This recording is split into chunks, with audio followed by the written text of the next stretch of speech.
G'day viewers, welcome back to another episode of Raised Rails, and today I thought we might look at start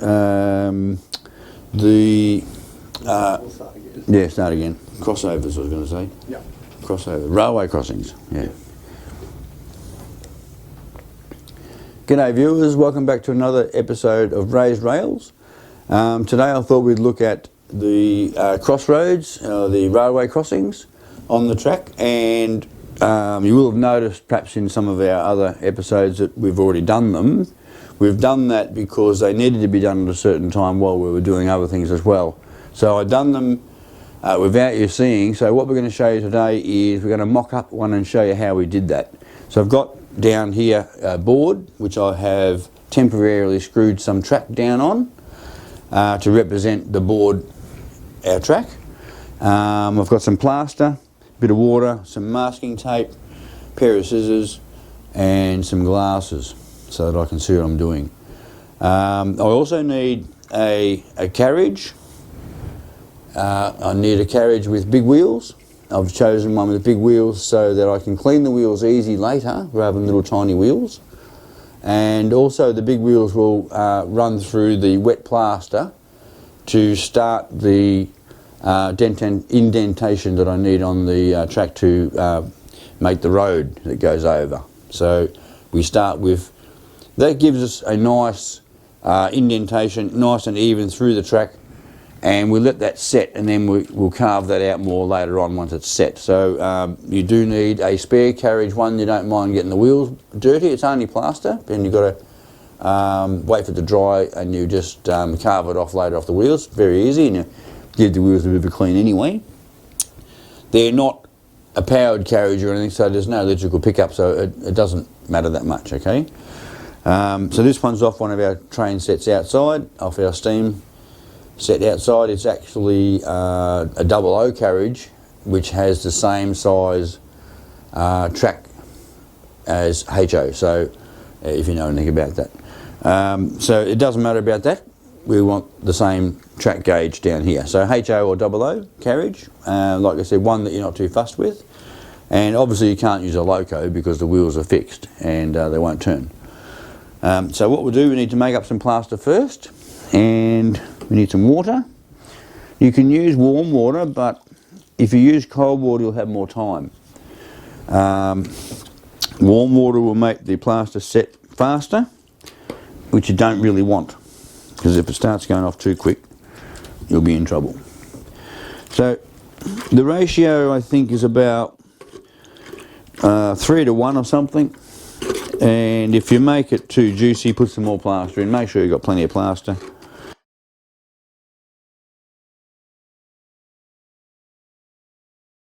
Okay guys, I've got a fair bit of consistency there. Now just before we go any further we need to tape down masking tape where our lines where we're going to put the plaster in the middle. So that stops the plaster running off into the track, that's all. So you get a bit of masking tape. I've got to work quickly now because the plaster is starting to go off. Should have had this done really, but it's okay. A little step we missed, but we'll do it now. Quickly. Now the road's about so wide. Always make it a bit wider so you can cut that to back later, and when you paint it in, you can paint the road in and there'll be cement on the sides. So a little bit wider than you need. About there. Yep. Right. And now we're ready for plastering. Yep, that's pretty good. Put that aside. Now I've made a spatula out of a ice cream container lid, okay, but you could use cardboard or anything, and you could buy a proper one if you wanted to. But remember, we're saving money, right? Ice cream container, get a bit of a wad and put it on and put it over the whole track, everything. And I know this looks brutal, but what about my beautiful track? You'll see. And like that. Okay. It's a bit like doing pastry. Okay, that's enough I think. Now we've got to smooth it out.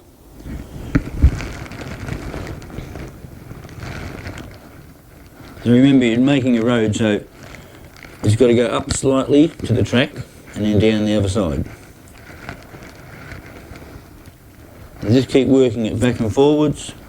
You can feel with your finger how we're going. Get rid of that now.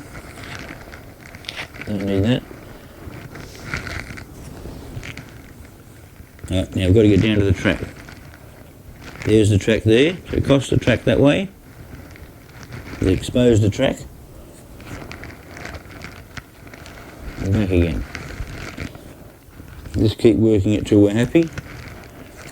Go back that way. Yeah. Now, because you can sand off later as well. Sandpaper.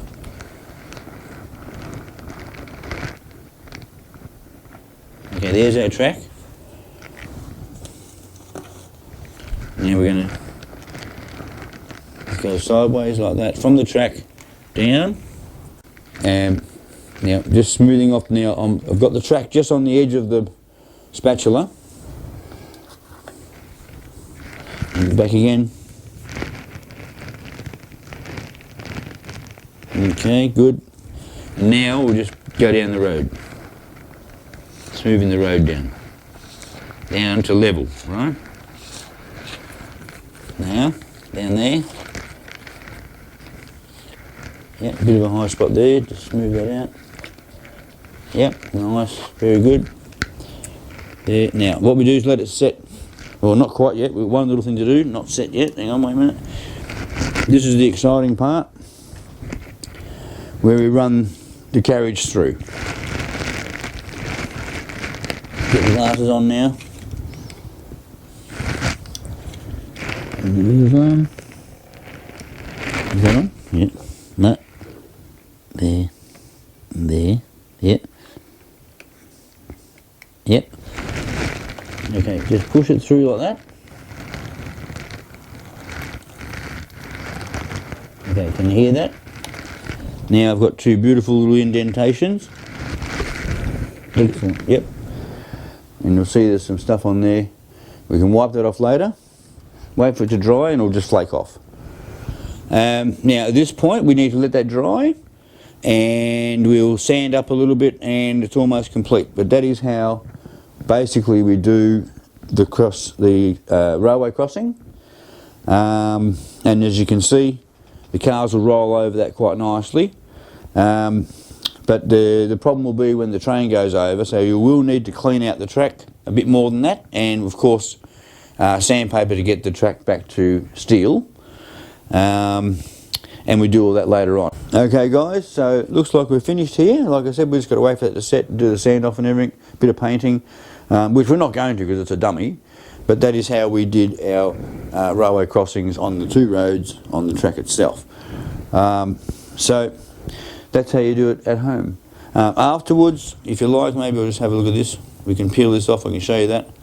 When you take this off, you get that nice edge, like that. Which you can sand up a bit more. You can do this after as well, but it's probably a good idea to do it maybe before, because you'll get a better edge. Like that. Oops, there a bit, yeah, okay, right. Okay, you get the idea, right? A bit like when you're spray painting. Okay, and we'll sand that off later when it dries. Okay guys, so that's it for today, and I hope you enjoyed that, and happy railway crossing building. See you next time. Thanks for watching. Don't forget to hit the like and subscribe buttons. And if you want to be notified of our future videos, hit the bell icon, which will let you know when we release new episodes.